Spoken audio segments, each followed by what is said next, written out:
Okay, in this lesson we're going to look at chapter 7, all about photosynthesis, and we're going to kind of go through some of the comparisons to cellular respiration and go through some of the reasons why we might want to look at photosynthesis, even though most of our study in Biology 12 is about the human body. So some of the goals for today, we're going to do a few definitions. We're going to look at photoautotroph and the different parts of that word, heterotroph, stomata, granum, chlorophyll, carotenoids, and thylakoid. We'll identify the steps of photosynthesis, including the light reactions and the dark reactions, the Calvin cycle, and we'll look at why leaves appear to be green.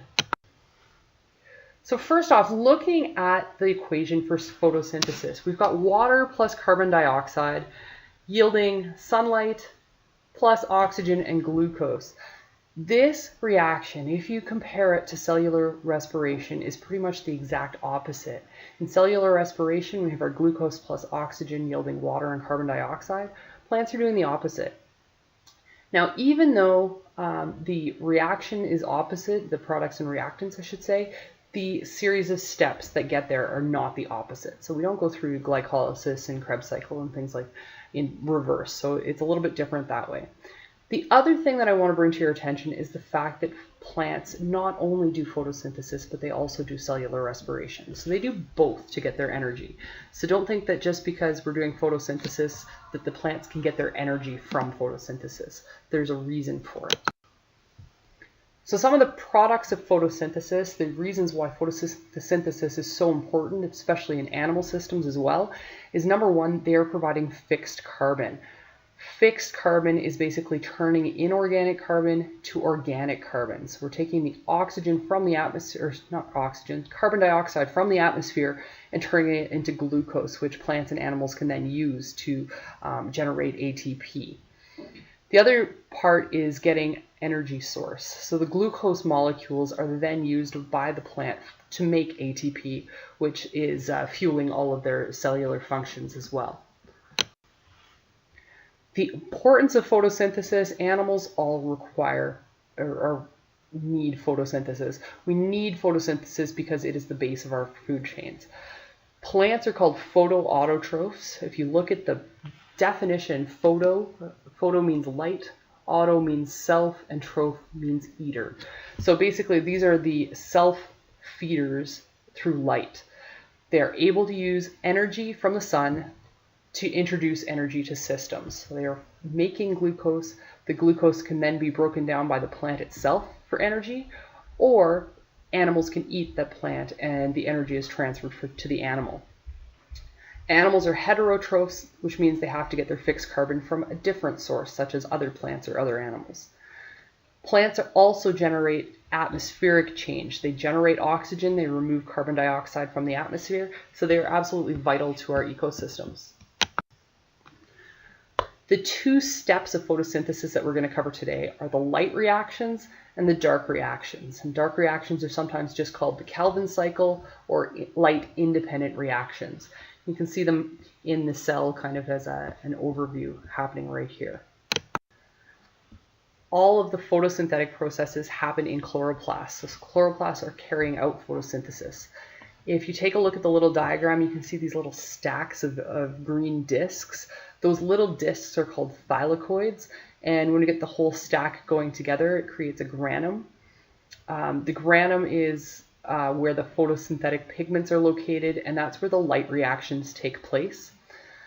Surrounding the granum is a fluid-filled space. It's filled with enzymes, and that's where the Calvin cycle takes place. So that's the second step in the photosynthetic process. So first off, the light reactions, step one. These reactions occur in the thylakoid membrane. The thylakoid membrane has lots and lots of folds. It happens along the membrane, and so we increase the surface area for those reactions to take place. The whole purpose of those light reactions is to take light energy and convert it into chemical energy. So we're making ATP and NADPH. Now the plant itself can't use that ATP and NADPH to do its reactions. It actually has to be converted to glucose first. So those are used later in the Calvin cycle to create the glucose. The light reactions split water molecules and they release the oxygen into the atmosphere. So that's where those two products, or the oxygen product and the water reactant, come from. So there's just kind of an overview, light reactions taking place in that stack of thylakoids in the granum. The granum, the thylakoid membranes themselves are folded over. You can see a scanning electron microscope of them. We've got lots and lots of surface area for those reactions to take place. Now the light reactions themselves have a couple of steps. We've got photosystem 2 and photosystem 1. And I've written in there that it's photosystem 2 and 1 instead of 1 and 2 because that's the reaction process. It actually goes through photosystem 2 first and then through photosystem 1. The reason why they're written 2 and then 1 is because they're written in the order in which they were discovered. So we've been talking a lot in class about how scientists build on one another's ideas, and this is where they've built on one another's ideas. Photosystem 1 was discovered first, and then later on scientists built upon that and then discovered photosystem 2. In these photosystems, we have a number of pigments. We've got chlorophyll A and B and carotenoids as well. They act almost as antennas. So basically the photons from sunlight hit those pigments, and that excites the molecules. As it's exciting the molecules and the electrons, basically we have a rise going through. We go through the electron transport chain, and that is creating ATP. After going through photosystem 1, then we can produce NADPH as well, which is another energy carrying molecule, and those get on to the next step into the Calvin cycle. Now the chloroplasts have chlorophyll A, chlorophyll B, and the carotenoids. Those are our pigments. The pigments themselves collect different frequencies of light. So some of those pigments are really good at collecting the long wavelength lights. Those are the low energy, the reds, the blues, the yellow spectrum of light. Others are good at collecting the high frequency, the high energy blue light. Most of them are not good, however, at collecting the green light. So when we've got all of those low energy and high energy absorbed, what we're left with to reflect is the green light. So that's why leaves appear green, is because they're reflecting the green wavelengths. Now step 2 of this photosynthetic process is the Calvin cycle. These are the light independent reactions, or the dark reactions.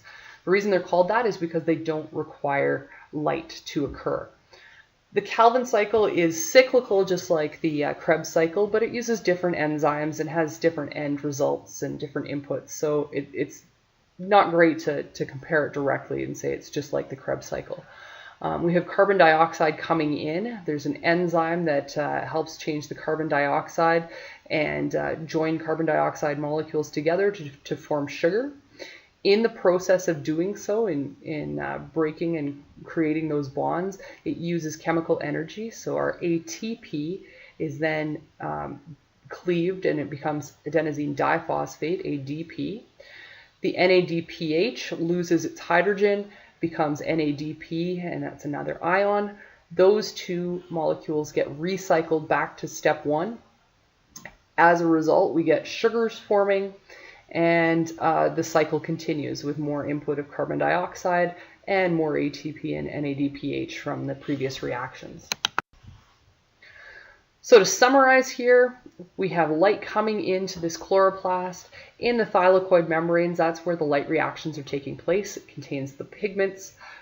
We go through photosystem 1, photosystem 2 first, the electron transport chain, and then through photosystem 1. The products from those reactions give us oxygen and ATP and NADPH.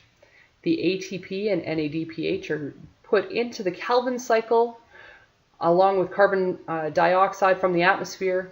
We go around that process, and that's how our sugars are formed, and then we get that recycling happening. So that's a summary of photosynthesis. That's it for our summary of photosynthesis today. We will, in the next lesson, be looking at the comparison between cellular respiration and photosynthesis, and that's it for the chapter. Thanks very much for watching.